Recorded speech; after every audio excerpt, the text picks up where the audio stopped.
Hey guys, Alexander Marshman here, the co-founder and CEO of Dialtune. We're here in the studio with Bryan Saftler, a co-founder and head of marketing, and he's behind the cameras today. And what is your name? I'm Bryan Bedson. I'm inventor, founder of Dialtune drums.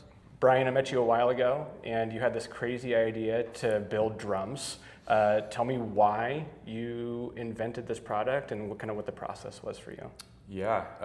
Well, first of all, I never set out to invent or build drums. I just had kind of a crazy idea to resolve a challenge that I experienced as a drummer in kind of high school and college.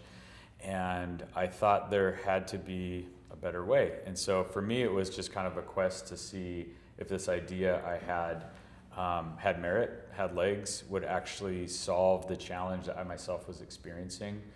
I had no vision of starting a brand or a company or it turning into what it has become today. And so it really started with a simple problem that I was experiencing, which was, as a drummer that was playing in a lot of different environments. I was a church drummer and I would play in many different settings, often using whatever gear was available to me at the time. So the standard kit, and I would bring my snare drum and my cymbals, so I had control over that part of the sound. But then everything else was just trying to make the best sound possible come out of the kit in the 30 minutes to an hour I had as we were setting up.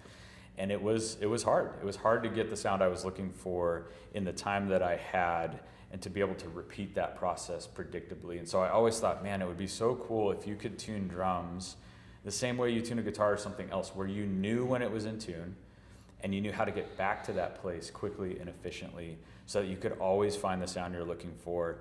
And it would just bring so much more joy to the playing experience. I think the relationship with my instrument would be less frustrating. And so that was kind of the challenge that I had in mind when I set out to solve the problem. And you're a processor, like you like to think deeply on things. It's one of the reasons why you're a dear friend of mine. But tell me about what was the process of journaling, drawing? How did you come up with the idea? How did you solve the problem? Yeah.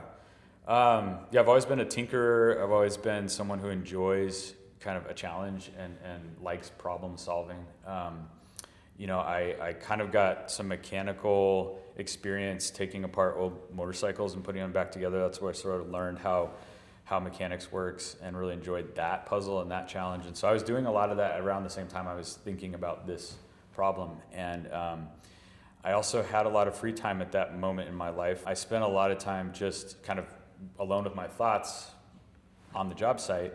And so I would bring a notebook and I would sketch out ideas and thoughts and prayers, whatever's going on in my head at the moment. And one day I was thinking about this problem in particular, and the idea of single point tuning, and sort of the vision or the image of like the snowboard boot with the BOA system, ratcheting cable lace system. That was kind of new-ish at the time. I had a pair of boots that had that system on it. And I started thinking, wow, I wonder if you could apply something like that to a drum. And that was sort of where it was birthed. So I made some notes and some sketches. And Do you still have the original sketch? Somewhere. Yeah, somewhere. We should find that, bring that out, put in the frame it. But okay, so you drew it up, and then what was the next step? Well, I just started thinking, man, I actually think this could work, and someone has to have tried this or thought of this or explored this at some point. The idea of rope tuning drums is nothing new. That's kind of the original way that drums were made. I mean, all the way back to the very first drums that we've found archaeologically were held together by pieces of hide, right, or leather. And so the idea of tuning a drum with a rope is kind of ancient. But what was intriguing to me was the idea of combining new technology and specifically pulleys, to create a pulley system so that the tension could be distributed pretty evenly around the head. And so I thought, well, pulleys exist. Let's just go see if we can build something that would at least kind of prove the concept. So you bought a shell? I had a shell. I was in the process of kind of experimenting with building my own kit, my very first drum kit that I wanted to kind of customize and build for myself. So I had a shell that was sitting around. I had some hoops and some old drum heads. And so I went to Home Depot and I bought some pulleys just off the shelf, and sliding like closet door rollers. And I put them on the shell and a steel cable, and for like $30 worth of Home Depot parts, built the first prototype, just a proof of concept to see if it would even hold up. So you get the proof of concept, and then we have a ton of patents. How did you get your first patent? Yeah, so that was kind of a cool story. Again, this was all kind of happening around the same time. So I had the idea, shortly after that, I built the first prototype.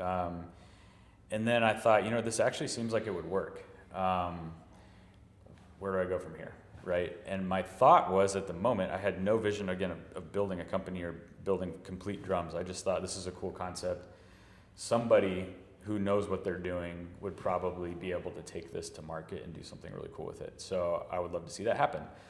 I was in a small group with a guy at the time who was a patent attorney, and we would meet for coffee once a week. And I didn't even know what patent attorney really meant, but I knew he did something with like inventions and protecting people's ideas. So I approached him. His name is Jeremy, and I said, "Hey man, I've got this idea. Can you tell me a little bit more about what you do?" And he explained it. Turns out, not only was he a patent attorney, he was also a drummer. And so when I showed him the concept and the original prototype, he kind of got really excited about it. And so I had, probably $100 to my name at that moment. And so I couldn't afford the patent search or any of the initial, paperwork that it would have taken just to file a provisional patent. So he did all of that for me, kind of pro bono as a friend. And then we had some protection around the initial concept, some pretty broad protection.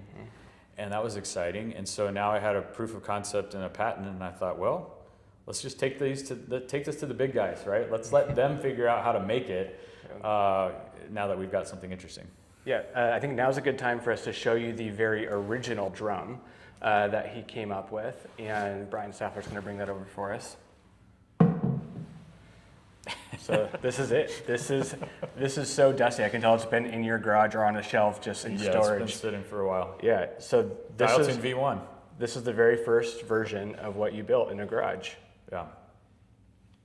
And it worked. It worked. It doesn't work now.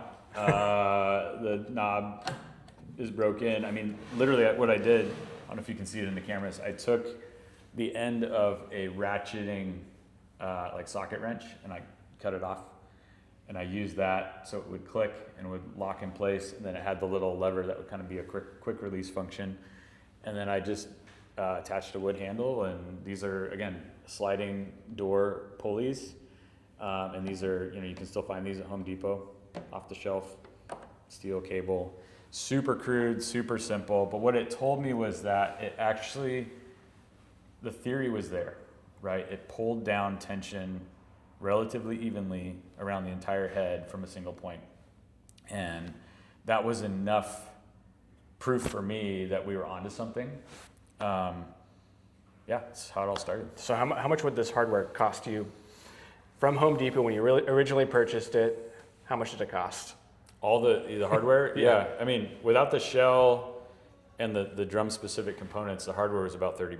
$30 to get your first prototype. That's pretty good. It's pretty good. Proof of concept.